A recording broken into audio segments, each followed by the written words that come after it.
Remote control na gate. Napaka high-tech, masyado naman ginalingan. Ito nga pala yung 3-story townhouse unit na ating sisilipin ngayong araw na ito.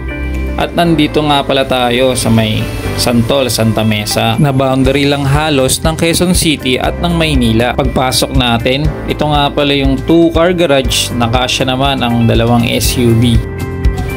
Hi guys! So pagpasok natin ng ating main door, ito nga pala yung motion sensor stair lights. Yung design ng unit na to.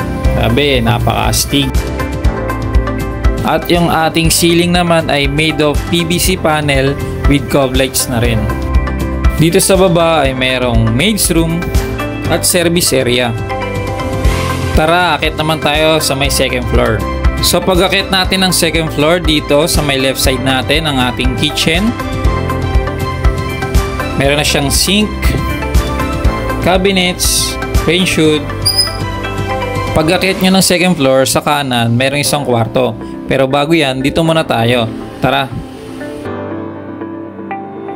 Dito sa may second floor, merong isang toilet and bath. So dito naman po ang inyong magiging living room and dining area. Yung kisame natin, napakaganda ng design, modern minimalist na rin.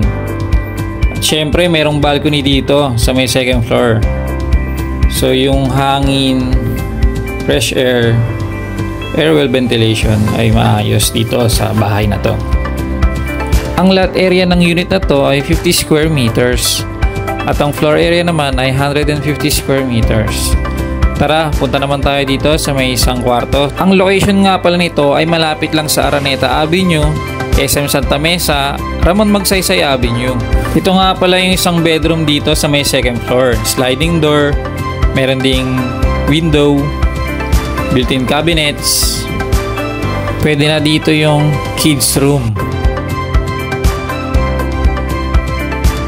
May provision na rin for window type aircon.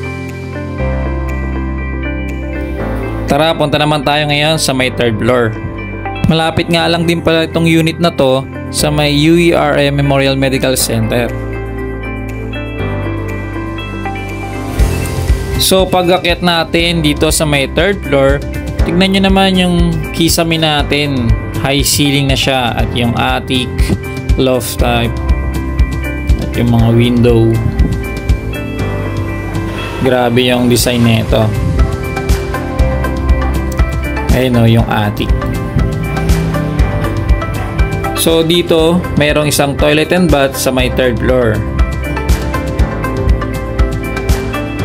At ito nga pala yung master's bedroom. Meron din siyang balcony. So kung naghahanap kayo ng bahay na hindi bahain, isa na to sa pwede nyo i-consider. Mataas yung lugar.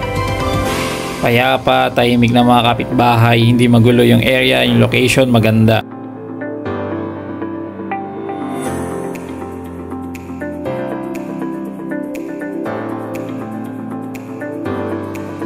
Itong master's bedroom nga pala ay meron ding sariling toilet and bath. So dito naman ngayon tayo sa may isang bedroom dito sa third floor. Same design lang sila doon sa may second floor. Tara, silipin naman natin itong attic. Ayan, pwede siyang gawing kwarto or study area. Optional nyo lang kung ano yung gusto nyong design. So recap lang tayo guys. Ang unit na to ay 3 bedrooms, 1 maid's room, 2-car garage. Lot area is 50 square meter, floor area is 150 square meters. If you're interested in this unit at gusto nyo makita ito, mag-set lang naman tayo ng viewing, just message us. I'm Ben Sir Chico. Thank you for watching. See us again. Bye!